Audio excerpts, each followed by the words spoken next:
হচ্ছে আমাদের বাউন্ডারি লেয়ারের একটা কনসেপ্ট, যে প্রথমত একটা ফ্লুইড যখন এন্ট্রি করে তাহলে তখন হচ্ছে ফ্লুইডটা প্রাথমিকভাবে সে ল্যামিনার ফ্লোতে প্রবাহিত হয়।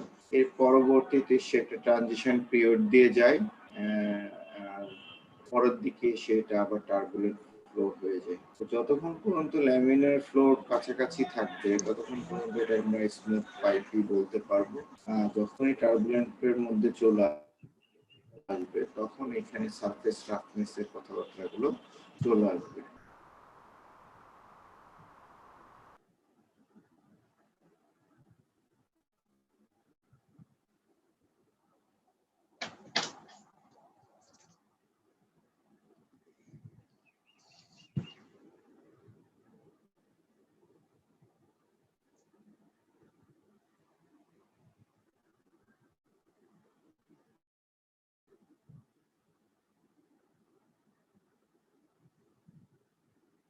আমরা আজকে বাউন্ডারি লেয়ার সেপারেশন করব। শোনা যাচ্ছে?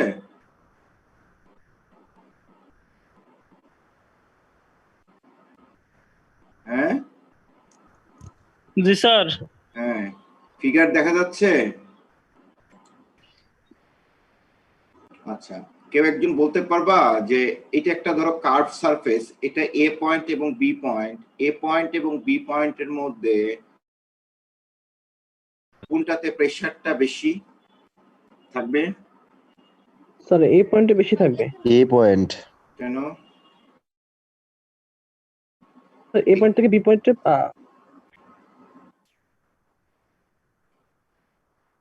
তুমি হচ্ছে এলিভেশনের রেসপেক্টে চিন্তা করো, লোয়ার এলিভেশনে প্রেসার বেশি না কম? তো লোয়ার এলিভেশনে প্রেসার বেশি হবে স্যার। লোয়ার এলিভেশনে প্রেসার বেশি আর আপার এলিভেশনে প্রেসার কম। তাহলে কোন পয়েন্টে প্রেসার বেশি কম হবে? স্যার এই পয়েন্টে বেশি হবে, আবার বি পয়েন্টে কম এই হবে। পয়েন্টে বেশি হবে, বি পয়েন্টে বি কম হবে। পয়েন্টে কম হবে। কম হবে। তাহলে একটা ফ্লুইডের উপরে কয়টা ফোর্স সাধারণত কাজ করে একটা ফ্লুইড ফ্লোর ক্ষেত্রে? একটা হচ্ছে তোমার ইনার্শিয়া ফোর্স, ফ্লুইডের হচ্ছে ইনার্শিয়া ফোর্স, যে ফোর্সটা হচ্ছে ফ্লুইড নিজের মধ্যে একটা রোটেটিং ওয়েতে হচ্ছে নিজের একটা শক্তি, যেটা হচ্ছে সামনের দিকে আগায় যেতে চায়। আর একটা ফ্লুইডকে ড্রাইভ করে, সেই ড্রাইভ করা ফোর্সটা হচ্ছে তোমার প্রেসার ফোর্স। আর আরেকটা ফোর্স যেটা হচ্ছে সবসময় বাধা দিয়ে আসছে সেটা হচ্ছে কি ভিসকাস ফোর্স। যদি ইনার্শিয়া ফোর্সের সাথে প্রেসার ফোর্সটা অ্যাড হয় তাহলে ফ্লুইডটা সামনের দিকে অগ্রসর হয়, তাই না?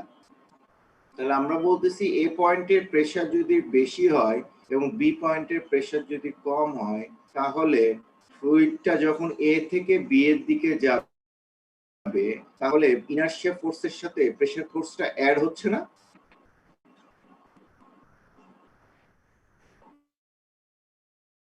তাহলে এ পয়েন্টে আমার প্রেসার বেশি আর বি পয়েন্টে প্রেসার কম, তাহলে কি এই দিক থেকে এই ডিরেকশনে প্রেসারটা বেশি না? সরি, এখান থেকে বি পয়েন্টে যেহেতু প্রেসার বেশি, সরি এ পয়েন্টে যেহেতু প্রেসার বেশি, বি পয়েন্টে প্রেসার কম, তাহলে ফ্লুইডটা এখান থেকে এ থেকে বি এর দিকে ফ্লো করবে। তাহলে এর মধ্যে আবার ইনার্শিয়া ফোর্স আছে।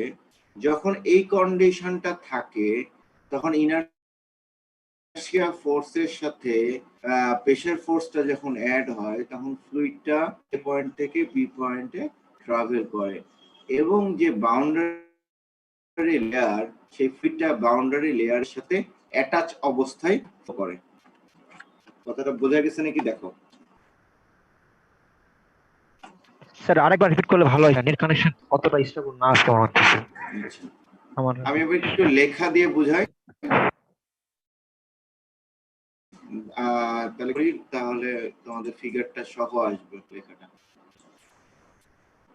The forces acting on the fluid in the boundary layer, তিনটা ফোর্স কাজ করে, inertia force, viscous force R pressure force.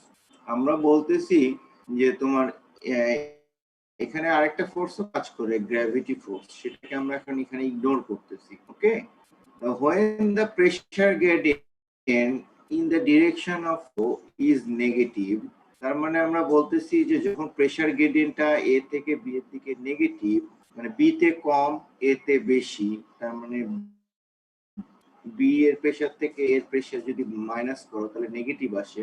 The pressure force and inertia force jointly tend to reduce the effect of viscous force in the boundary layer। কি বলতেছি যে এখানে যে pressure force এবং inertia ফোর্সটা এই অঞ্চলে যে ভিসকসিটি যেটা আছে, যে ভিসকাস ফোর্সটা আছে, সেটাকে রিডিউস করে ফেলে। সেটাকে রিডিউস করলে রিডিউস করে this result in an increase in the thickness of the boundary layer in the direction of flow। এটা কি করে, এই ডিরেকশন অফ ফ্লোর দিকে বাউন্ডারি লেয়ারের থিকনেসটা বাড়ায়।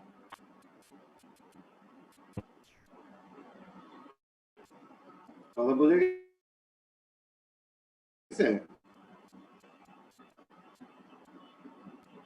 হ্যালো হ্যালো, জি স্যার। আচ্ছা এখন যখন আবার বি পয়েন্ট থেকে, পুরোটা শুনে নাও তারপরে প্রশ্ন করো। বি পয়েন্ট থেকে যখন সি পয়েন্টের দিকে আসবো, তাহলে বি থেকে সি এর এলিভেশনটা একটু নিচে, তাহলে প্রেসারটা কোন জায়গায় বেশি? সি পয়েন্টে হচ্ছে প্রেসারটা বেশি, বি পয়েন্টে প্রেসারটা কম। তাহলে প্রেসারটা কম, তাহলে এখানে যখন ফ্লোটা যখন এখান থেকে এখানে আসবে, তখন বেসিক্যালি তোমার যে ইনার্শিয়া ফোর্স আর ইনার্শিয়া ফোর্সের সাথে প্রেসার গ্রেডিয়েন্টটা, প্রেসার ফোর্সটা মাইনাস হয়ে যাবে। প্রেসার ফোর্সটা যদি মাইনাস হয়ে যায়, তাহলে প্রেসার আর ভিসকাস দুইটা মিলে ফ্লোটাকে টু দ্য ডিরেকশনে কাজ করাবে, যার কারণে এই যে বাউন্ডারি লেয়ার, সেই বাউন্ডারি লেয়ারটা এখানে কি হয়ে যায়, আরো চেপে যাবে এবং বাউন্ডারি লেয়ারের থিকনেসটা আরো বেড়ে যাবে।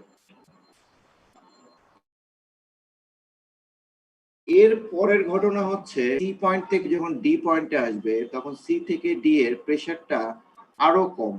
যখন আরো কম হবে, তখন ইনার্শিয়া ফোর্সটা, যে ফ্লুইডের যে ইনার্শিয়া ফোর্স, এটার সাথে আরো কি মাইনাস হচ্ছে, প্রেসার ফোর্স এবং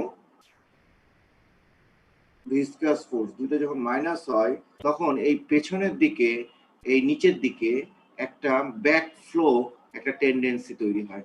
একটা প্রেসার ফোর্স আর ইয়াটা কি করে, ফ্লোটাকে পেছনের দিকে ঠেলার চেষ্টা করে। উপরের দিকে কিন্তু ফ্লো আসে, নিচের দিকে ফ্লোটাকে ঠেলার চেষ্টা করে। এর যখন আরো নিচের দিকে নামতে থাকে, তখন আরো একটা ব্যাকফ্লো, আরো অধিক প্রেসার ফোর্সটা পিছনের দিকে কাজ করে এবং ভিসকাস ফোর্সটাকে পিছনে, ভিসকাস ফোর্স এবং প্রেসার ফোর্স মিলে ফ্লুইডটাকে পিছনের দিকে ঠেলে দেয়। তো এই যে পয়েন্ট, এই নিচের এই পোরশনটুকুতে বেসিক্যালি ব্যাকফ্লো হয়।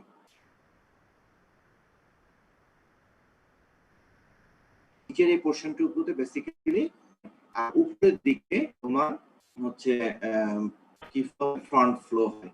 তাহলে এই যে বাউন্ডারি লেয়ার এখান থেকে উপরে উঠে গেলে, এখন বাউন্ডারি লেয়ারটা, ফ্লোর যে বাউন্ডারি লেয়ার, সে ফ্লোর বাউন্ডারি লেয়ারটা আমার এতটুকু অংশে কাজ করছে, আর নিচের অংশে এটা হচ্ছে কি ব্যাকওয়ার্ড ডিরেকশনে কাজ করতেছে। তাহলে মেইন সারফেস থেকে এই যে উপরে উঠে যাওয়া বাউন্ডারি, এইটাকে বলা হয় বাউন্ডারি লেয়ার সেপারেশন। ঠিক আছে, আরেকবার বলি দিয়ে আমি ল্যাঙ্গুয়েজে যাব। পয়েন্ট এ তে আমার প্রেসারটা কি থাকে, প্রেসারটা আমার বেশি থাকে। পয়েন্ট বি তে প্রেসারটা কম থাকে। এই দুইটার মধ্যে প্রেসার ডিফারেন্স যদি আমি চিন্তা করি, তাহলে প্রেসারটা অবশ্যই ডিরেকশন অফ ফ্লোর দিকে কাজ করবে, প্রেসার ফোর্সটা। তাহলে ইনার্শিয়া ফোর্স এবং প্রেসার ফোর্স দুইটা যখন একসাথে কাজ করতেছে, ই থেকে বি পর্যন্ত ফ্লুইডটা খুব সুন্দরভাবে ফ্লো হচ্ছে, এখানে কোনো সমস্যা হচ্ছে না। কিন্তু যখন বি থেকে সি এর দিকে আসতেছে, যখন ডাউনের দিকে আসতেছে, বি এর প্রেসার হচ্ছে আমার কম, সি এর প্রেসার বেশি, তখন করতেছে কি, এই প্রেসারটা, এই যে প্রেসারটা, তখন প্রেসারটা তোমার ভিসকোসিটির সাথে যখন অ্যাড হচ্ছে, অ্যাড হয়ে এই মেইন ফ্লোটাকে বাধাগ্রস্ত করতেছে নিচের দিকে। সি থেকে ডি এর দিকে যখন আরো যাব তখন প্রেসারটা আরো ইনক্রিজ করবে, মানে প্রেসার ড্রপটা আরো ইনক্রিজ করবে।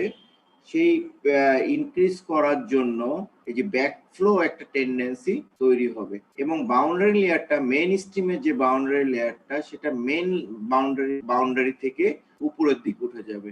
এটা ফার্দার যদি আরো নিচে নামি তাহলে দেখা যাচ্ছে যে এই অংশটার পরিমাণটা আরো বাড়তে থাকবে।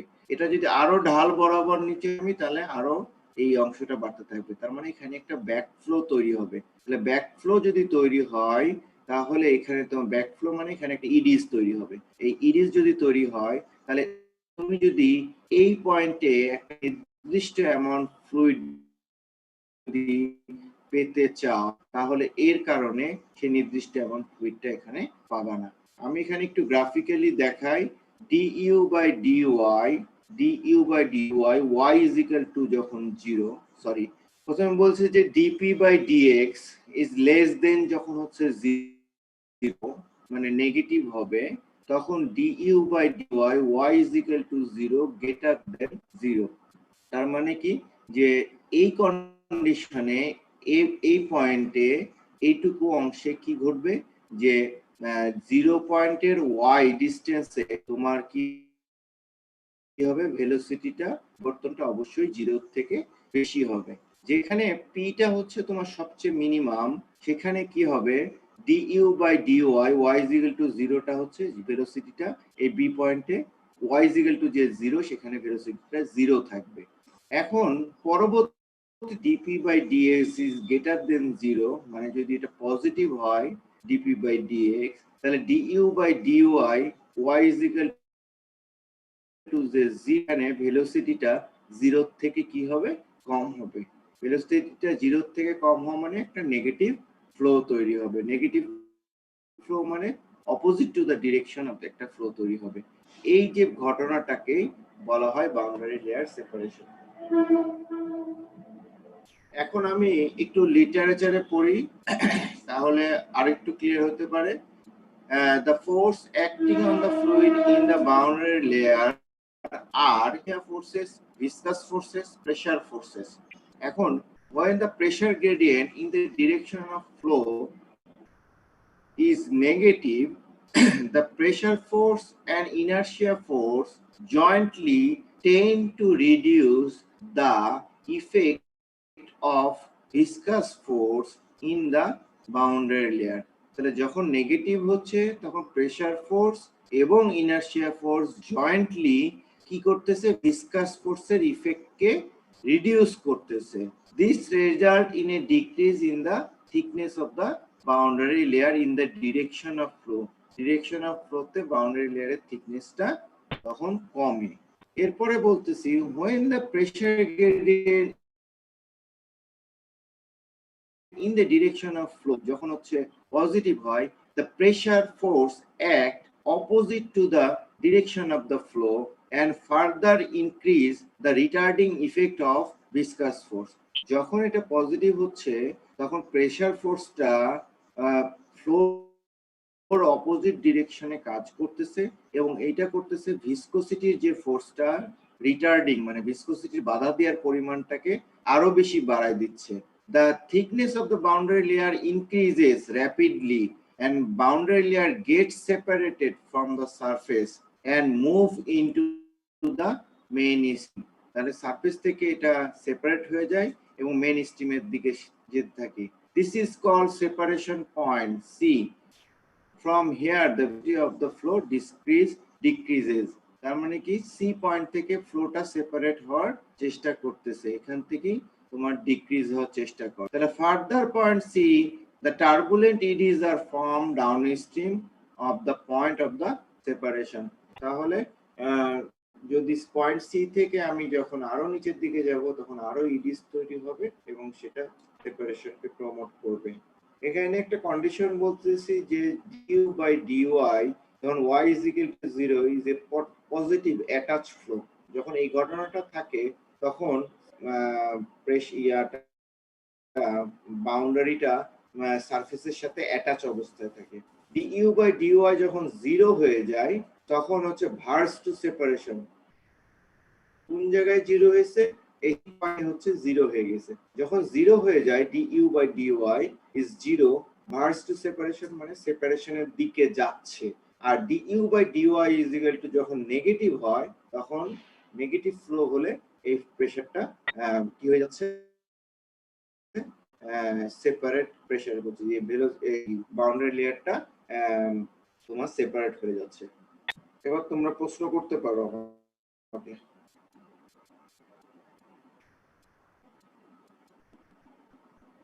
বুঝতে হবে এটাই ওপেন চ্যানেল ফ্লোতে এই কনসেপ্টটা কাজে।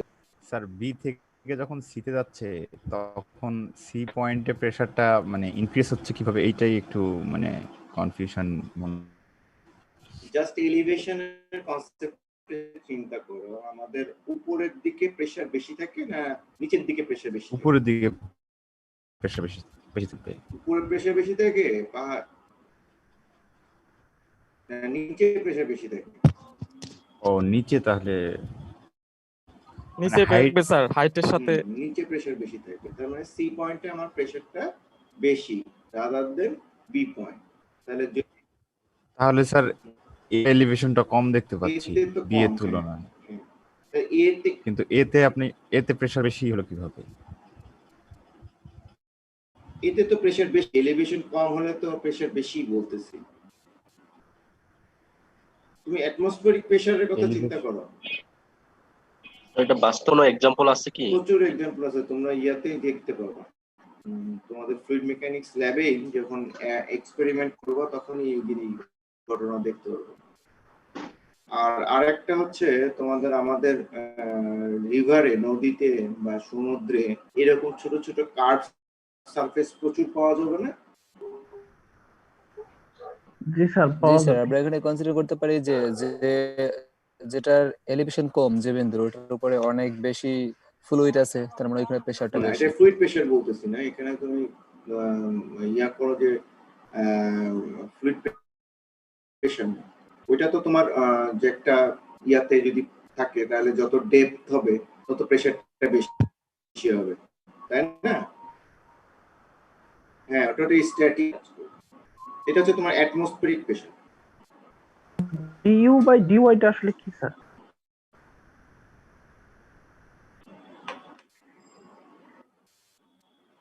নতি বুঝা গেছে?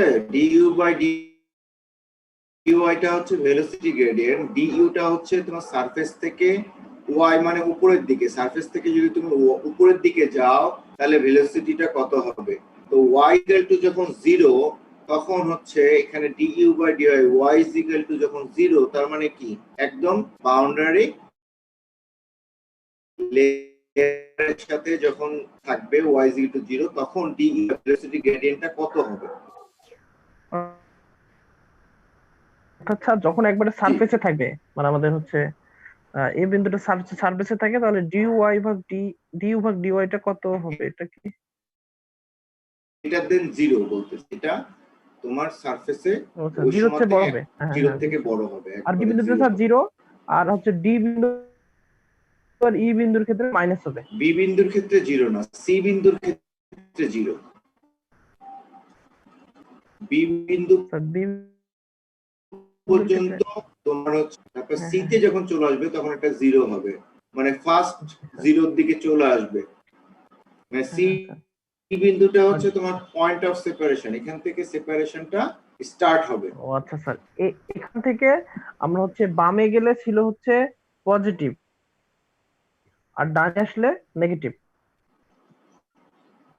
বামে গেলে পজিটিভ মানে বুঝি নেই কথা। স্যার বাম পাশে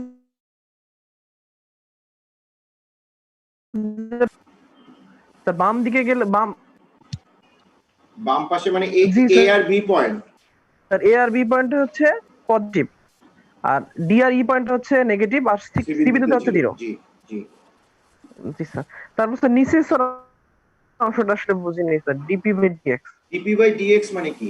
এক্স তো কোন বরাবর? হরিজন্টাল বরাবর, তাই না? জি স্যার, জি স্যার। তার মানে কি প্রেসার ড্রপটা, প্রেসার ডিফারেন্সটা যদি ডিপি বাই ডিএক্স মানে এইদিকে যদি নেগেটিভ হয়, তাহলেই তোমার এইটা মানে ইউ এর ঘটনাটা এটা ঘটবে। মানে স্যার নেগেটিভ যদি হয় স্যার ডিপি বাই ডিএক্স টা, স্যার ডিপি বাই ডিএক্স টা আসলে কি বলতেছি আমরা, এটাকে এক কথায় কি বলা যেতে পারে? ডিপি বাই ডিএক্স টা হচ্ছে প্রেসার গ্রেডিয়েন্ট। আচ্ছা। বি পয়েন্টের প্রেসারটা আমরা বলতেছি কি কম, এবং এ পয়েন্টের প্রেসারটা বেশি। তাহলে তোমার যখন এই দুইটার মধ্যে প্রেসারের ডিফারেন্সটা কি নেগেটিভ হবে না, এই স্লোপটা জি, হচ্ছে স্যার। নেগেটিভ হবে, তখন এই এটা বলতেছি ডিপি বাই ডিএক্স টা লেস দেন 0 যখন হবে তখন তোমার এই ঘটনাটা ঘটবে। আবার যখন তোমার ডিপি বাই ডি এইটা যখন 0 হয়ে যাবে, dp by dx is equal to 0, প্রেসারটা যখন মোটামুটি অলমোস্ট কাছাকাছি থাকবে, তখন বলতেছি du by dy y is equal to এটা হচ্ছে 0 হয়ে যাবে তখন এইটা। হ্যাঁ, এরপরে যখন বলতেছি যে প্রেসার গ্রেডিয়েন্টটা যখন পজিটিভ হয়ে যাবে, তখন ভেলোসিটি গ্রেডিয়েন্টটা নেগেটিভ হয়ে যাবে এই সারফেসে। আচ্ছা, মানে সম্পর্ক মোটামুটি মোটামুটি না, পুরোটাই ব্যস্তানুপাতিক। আচ্ছা, ব্যস্তানুপাতিক। Inversely proportional. ওকে, স্যার ধন্যবাদ। বোঝা যাচ্ছে কি? জি স্যার, বোঝা যাচ্ছে। তাহলে এটার অ্যাপ্লিকেশন কি, যখন তুমি কোনো একটা মিডিয়ামের মাধ্যমে যদি একটা কার্ভ একটা সারফেসের মধ্যে দিয়ে তুমি যদি ওয়াটারটাকে ফ্লো করো, বা যে কোনো সারফেসের মধ্যে যদি ওয়াটারটাকে ফ্লো করো, বাউন্ডারি লেয়ার যদি সেপারেট হয়ে যায়, একটা ব্যাকফ্লো তৈরি হয়, তাহলে তো তুমি যে নির্দিষ্ট ওয়াটার এখানে পাওয়ার বা ফ্লুইড পাওয়ার কথা ছিল, সেই ফ্লুইডটা তো তুমি পাবা না, তাই না? জি স্যার, পাওয়া যাবে না।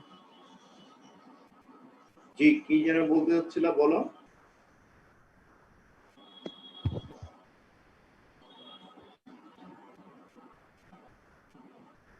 বাবা কিছু বলছে না?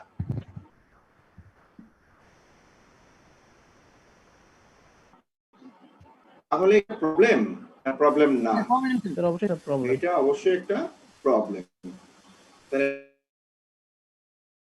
প্রবলেমটা সলভ করতে হবে, বাউন্ডারি লেয়ার যেন সেপারেট না হয়ে যায়। সেপারেট হয়ে গেলে এইটুকু পরিমাণ পানি, এই নিচের এই পানিটুকু বা ওয়াটার ফ্লুইডটুকু পিছনের দিকে ফ্লো করতেছে, তাহলে আমাদের যদি এই কার্ভ সারফেসটা আরো বাড়তে থাকে, তাহলে তো এই পরিমাণটা আরো ব্যাক ফ্লো হতে শুরু করবে, তাই না? তাহলে এই জায়গাটা যে প্রবলেম, বাউন্ডারি লেয়ার সেপারেশনের যে প্রবলেমটা, সেই প্রবলেমটাকে কিভাবে সলভ করা যায় তোমরা চিত্র থেকে একটা দুটো বলো তো। স্যার আমরা সারফেসটাকে সমতল করে দিতে পারি স্যার। তাহলে তো কাহিনী শেষ, কিন্তু তোমার সারফেস তো সমতল নাই।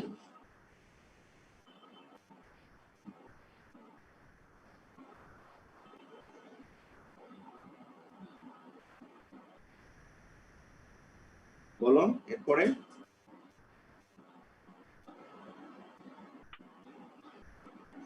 স্যার ফ্লোর স্পিডটা যদি ভেলোসিটিটা কমাই দিলে কি প্রবলেমটা কিছু ভেলোসিটি কমবে? কমাই দিলে তো বাউন্ডারি লেয়ার সেপারেশনের পরিমাণ আরো বেড়ে যাবে।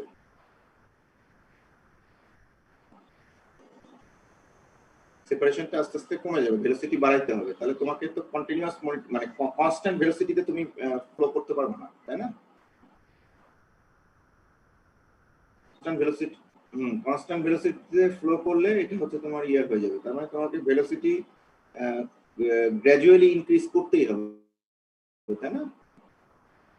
গ্র্যাজুয়ালি ইনক্রিজ করলে আবার প্রবলেম হয়ে যাবে যে এইখানে যে অংশটুকু, এখানে পাইপের তো একটা নির্দিষ্ট ডায়ামিটার আছে, তাই না? ফেটে যাবে। তখন এই জায়গাটা আবার পাইপ ফেটে যাবে। স্যার আমরা যদি স্যার ব্যান্ড এই সারফেসটাকে ব্যান্ড না রেখে স্ট্রেট করি, তাও তো স্যার হবে তো কোথায়? নাই, মানে প্র্যাকটিক্যালি তো স্ট্রেট আমি বলতেছি যে এখানে মানে স্ট্রেট হলে তো আর এই সমস্যা হচ্ছে না, আচ্ছা, স্ট্রেট না হলেই তো এই সমস্যা হচ্ছে। জি স্যার।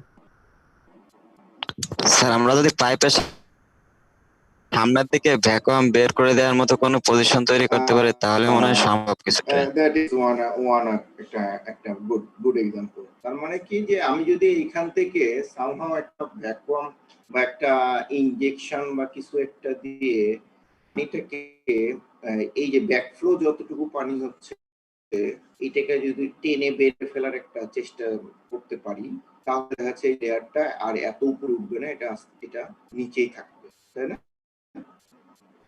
স্যার আপনি তো বলেছেন এটা ওপেন চ্যানেলের ক্ষেত্রে প্রযোজ্য। না, ওপেন চ্যানেলের ক্ষেত্রে শুধু প্রযোজ্য না, আমি বললাম এক্সাম্পল হিসেবে তখন বললাম তোমাকে যে ওপেন চ্যানেলের ক্ষেত্রেও আমরা এরকম কিছু কার্ভ সারফেস পাই, যেখানে তুমি দেখবা যে অনেক সময় নদীতে বা কিছুতে তুমি দাঁড়িয়ে থাকলে দেখবা পায়ের দিকে মনে হবে যে পিছনের দিকে পানি ফ্লো হচ্ছে, কিন্তু উপরের দিকে মনে হবে যে অন্যদিকে পানির ডিরেকশনটা অন্যদিকে, নিচের দিকে হচ্ছে একটা রিভার্স ফ্লো তুমি পায়ের দিকে অনুভব করতে পারবে। এটা একটা এক্সাম্পল হিসেবে আমি তোমাকে বলতে চাই।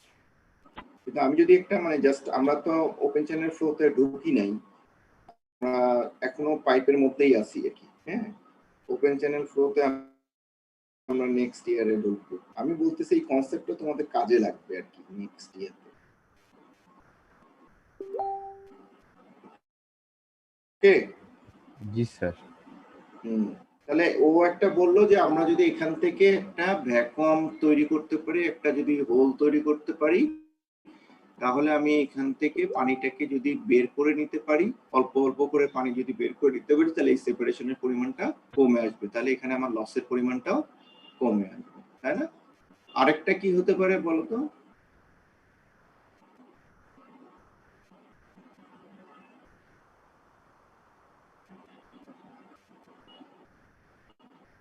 তাহলে দুইটা অপশন আসছে আমাদের, যে কন্টিনিউয়াসলি আমরা ফ্লোকে ইনক্রিজ করতে পারি, সেটার আবার ঝামেলা আছে। আরেকটা হচ্ছে যে এখান থেকে পানিটাকে ব্যাকফ্লোটাকে বের করে নিতে পারি।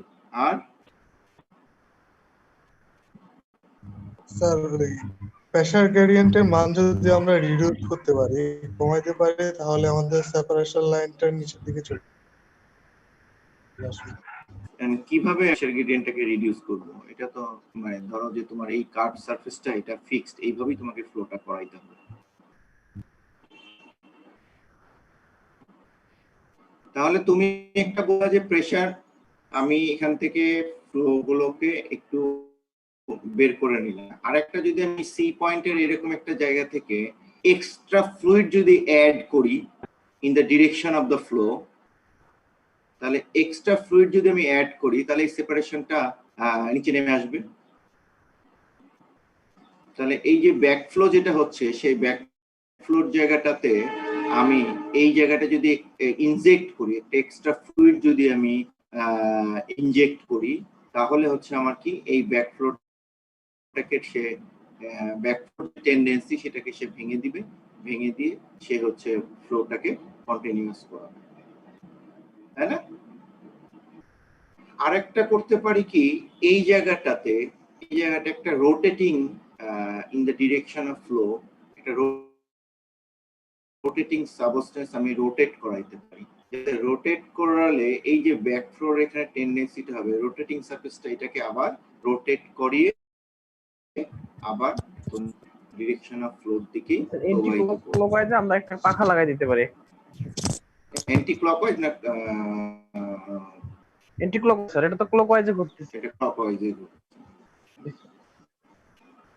তাহলে এখানে আমি বলতেছি যে এখানে আমার method of control the separation, motion of the solid boundary, এই বাউন্ডারিটাকে আমি একটা মোশন করতে পারি, acceleration of the fluid in the boundary layer, যেটা বললা যে ইনজেক্ট করতে পারি, suction of the fluid from the boundary layer, আমরা ওখান থেকে আবার কি করতে পারি, সাকশন করে নিতে পারি, stream lining of the body shape, এই বডি শেপের যে ব্যাপারটা আছে, এই বডি শেপটাকে স্ট্রিমিং করে, স্ট্রিমিং মানে হচ্ছে তোমার ওই যে তোমরা যেটা বারবার বলতেছিলে যে বডি শেপটাকে একটু যদি আমি চেঞ্জ করতে পারি, সেই চেঞ্জ করলে আমার হচ্ছে স্ট্রিম লাইনটা বাউন্ডারি লেয়ারের উপর দিয়ে যাবে।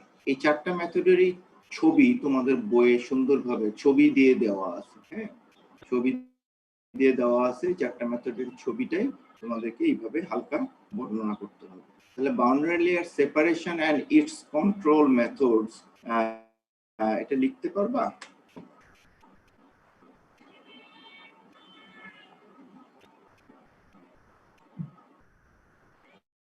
পারবা না। তাহলে যদি এইখানে দেখো একটা ঘটনা আছে, du by dy y is equal to 0 is the positive, তা পজিটিভ হলে কি হবে, এটা অ্যাটাচ ফ্লো হবে।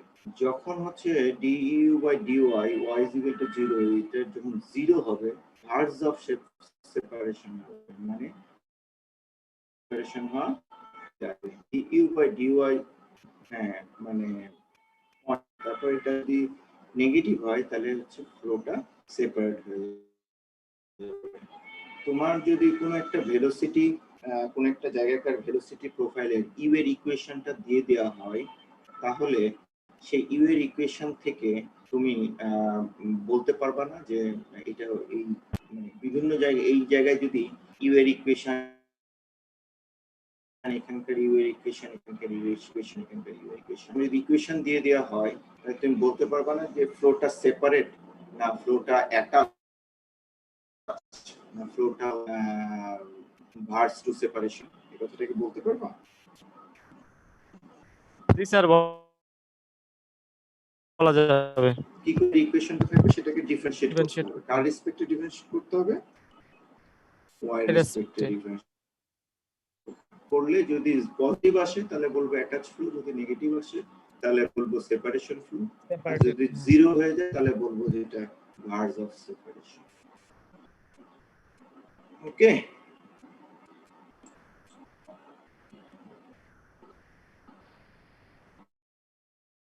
হ্যাঁ ইয়েস স্যার। আচ্ছা একটু ওয়েট করো।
তো প্রশ্ন পাচ্ছি না।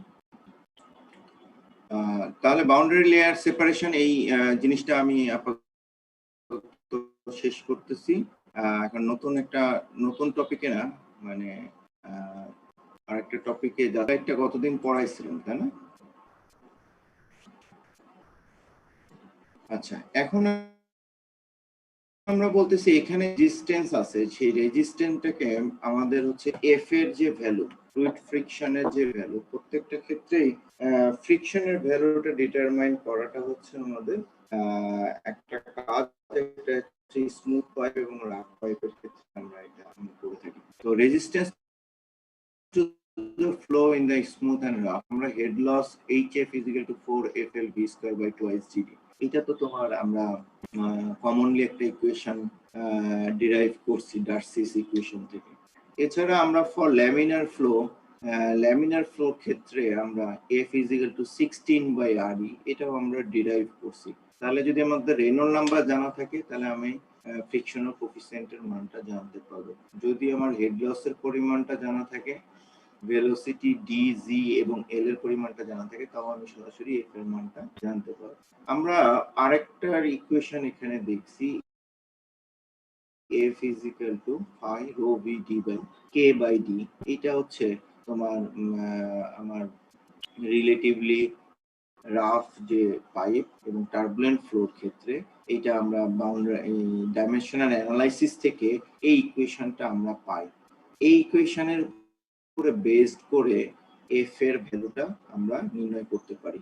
কে বাই ডি হচ্ছে relative roughness, K by D K বলা হয় relative roughness, rho V D by mu number. তার মানে কি যে এফ কোফিশিয়েন্ট অফ রাফনেসটা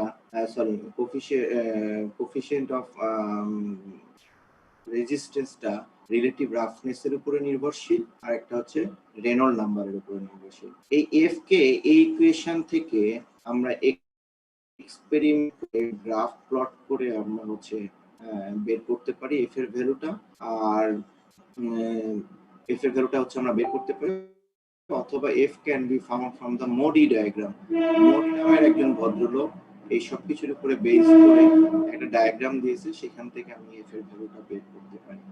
এছাড়া for turbulent flow there are some empirical formula given by the scientist. Turbulent ফ্লোর ক্ষেত্রে এফ এর ভ্যালুটা বিভিন্ন সায়েন্টিস্ট বিভিন্ন রকম কন্ডিশনের জন্য বিভিন্ন রকম এফ দিয়েছে, যেটা এম্পিরিক্যাল ফর্মুলা আছে, সেটা প্রয়োজনের ওই শর্ত সাপেক্ষে ওইটা আমরা পাই, সেটা হচ্ছে যে মোডি ডায়াগ্রাম। তো মোডি ডায়াগ্রামটা আমি এখানে বোঝানোর চেষ্টা করতেছি। ডায়াগ্রামটি কি দেখা যাচ্ছে? ইয়েস স্যার, দেখা যাচ্ছে। আচ্ছা, মোডি ডায়াগ্রামের এক্স অ্যাক্সিস বরাবর প্লট করা হয়েছে হচ্ছে রেনল্ড নাম্বারকে। এক্স অ্যাক্সিস বরাবর কাকে প্লট করা হয়েছে? Reynold number. ওয়াই অ্যাক্সিসের লেফট পোর্শনে, ওয়াই অ্যাক্সিস পোর্শনে ফ্রিকশন ফ্যাক্টর। ফ্রিকশন ফ্যাক্টর মানে আমি বুঝাইতে চাচ্ছি আগের ইকুয়েশনে 4f টা হয়ে যাবে কি friction factor. Friction 4f is the factor, friction এটা factor. বড় f কে আমরা ফ্রিকশন ফ্যাক্টর বলি। তাহলে এখানে আমরা বসান ফ্যাক্টর, ফ্রিকশন ফ্যাক্টরকে বসাচ্ছি, আর এই দিকে আমি বসাচ্ছি relative pipe roughness. Relative pipe roughness কোন by D, k by D কে যদি আমি রিলেটিভ রাফনেস কে আমি এই সাইডে বসাচ্ছি। এখানে বসায় আমি যখন দেখতে পাচ্ছি যে লামিনার ফ্লো কন্ডিশন যখন আসে তখন একটা স্ট্রেট লাইন আমি পাই, যেমন 64 বাই RE। এখানে দেখো আমরা বলছিলাম যে F is equal to 16 by RE, যদি 4F হয় তাহলে 64 বাই RE, তাহলে 64 বাই RE ল্যামিনার ফ্লোর কন্ডিশনে আমি এটা বসাইতে পারি। আর বিভিন্ন রেনল্ড নাম্বার এবং বিভিন্ন রিলেটিভ রাফনেস এর জন্য আমি বিভিন্ন প্রকার কার্ভ এখানে আমরা হচ্ছে মোডি ডায়াগ্রামে ড্র করছি। তাহলে মোডি ডায়াগ্রামে যে বিভিন্ন লেভেলের, আর এই যে পোর্শন টু ট্রানজিশন পিরিয়ড এটা আনডিফাইনেবল, আর বাকি যে আমার মোডি ডায়াগ্রামের অনুসারে এইভাবে আমরা মানে প্লট করতেছি। এখন যদি আমি কোন একটা সময়কার ফ্রিকশন ফ্যাক্টর বের করতে চাই, তাহলে আমি যদি রেনল্ড নাম্বার বের করতে পারি আর রিলেটিভ রাফনেস এর ভ্যালুটা যদি আমার জানা থাকে, তাহলে রিলেটিভ রাফনেস এর ভ্যালু ধরো 0.015 রিলেটিভ রাফনেস এর ভ্যালু, আর ধরো 10 to the power 6 Reynold number, তাহলে 0.8 এই পয়েন্টটা থেকে এদিকে আসলে আমি ফ্রিকশন ফ্যাক্টরের মানটা এখান থেকে বের করে নিতে পারবো। ডায়াগ্রামটা কি বোঝা যাচ্ছে? তাহলে যে কোনো কে বাই ডি এর রেসপেক্টে আমি রেনল্ড নাম্বার যদি জানি, তাহলে বিভিন্ন কে বাই ডি এর রেসপেক্টে রেনল্ড নাম্বারের ভেরিয়েশনের উপরে অনেকগুলো লাইন এখানে মোডি ডায়াগ্রামে আমাদের দিয়ে দিয়েছে। সেই লাইনের রেসপেক্টে কে বাই ডি এর উপরে এবং রেনল্ড নাম্বারের উপরে বেস করে আমি টার্বুলেন্ট ফ্লোর ক্ষেত্রে ফ্রিকশন ফ্যাক্টরটা কত হতে পারে এই ডায়াগ্রাম থেকে আমি নির্ণয় করতে পারি। Is it okay? স্যার এখান থেকে একটা ভ্যালু দিয়ে যদি একটা এক্সাম্পল দিতেন তাহলে একটু সেটাই বলতেছিলাম যে সাপোজ টু বি যে আমাদের রিলেটিভ রাফনেস হচ্ছে 0.005, ঠিক আছে, কে বাই ডি এর মান হচ্ছে 0.005।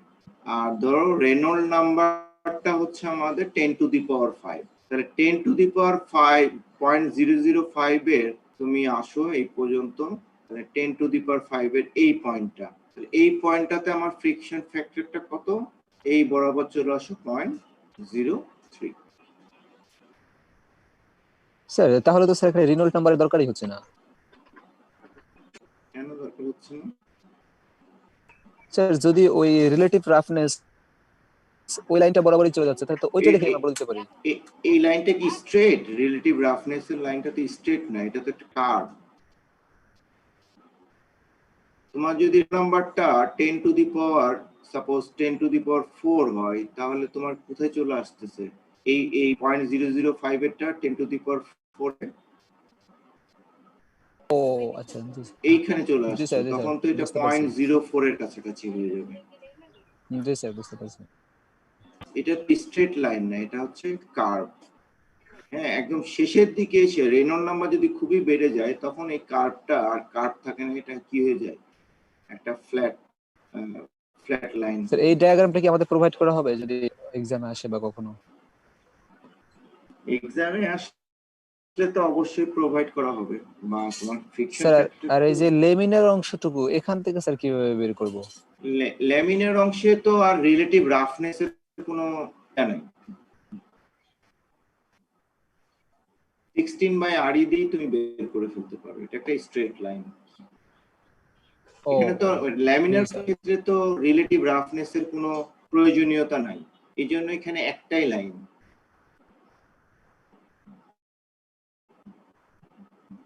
ইয়েস স্যার, বুঝতে পারছি। ওকে,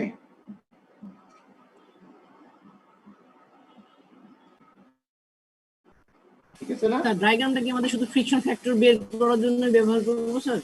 হ্যাঁ, এখানে আমাদের টপিকের হেডিংটাই ছিল resistance to the flow in smooth and rough pipe.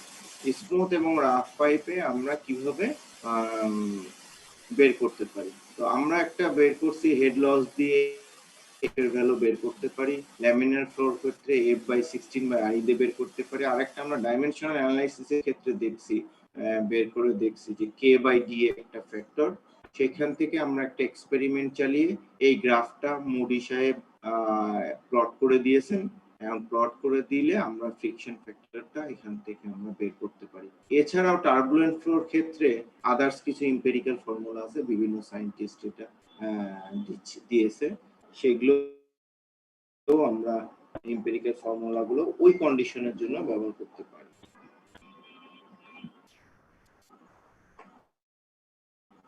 Okay,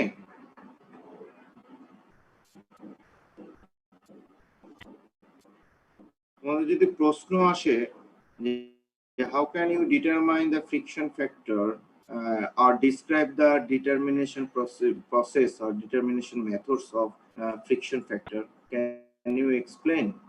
Can you write?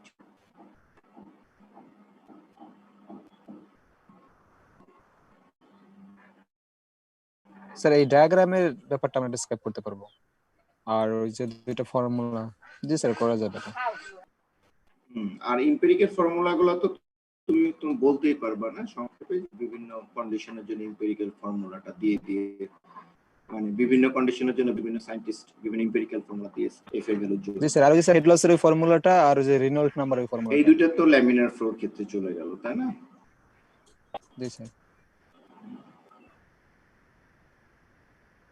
Sir head লসের যে এই যে ফর্মুলাটা SF = 4FL base square by 2GD, এটা কি ল্যামিনারের জন্য নাকি না, এটা ল্যামিনারের জন্য না, এটা স্বতঃসিদ্ধ, এটা এভারেজ ভেলোসিটির জন্য এভারেজলি এটা বের করা হয়, ঠিক আছে? এই ভেলোসিটি যে ভি, এটা হচ্ছে এভারেজ ভেলোসিটি। তো একটা ল্যামিনার বা টার্বুলেন্ট এখানে ম্যাটার করে না। তুমি এখান থেকে কিউ এর ভ্যালু, যেটা আউটলেট ডিসচার্জের, তুমি ভি এর মান বের করে এখানে প্লট করো, তাহলে তুমি এখানে এফ এর মানটা পেয়ে যেতে পারবে।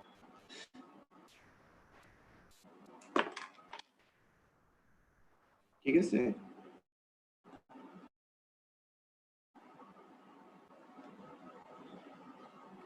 হ্যালো। ইয়েস স্যার, শুনতে পাচ্ছি।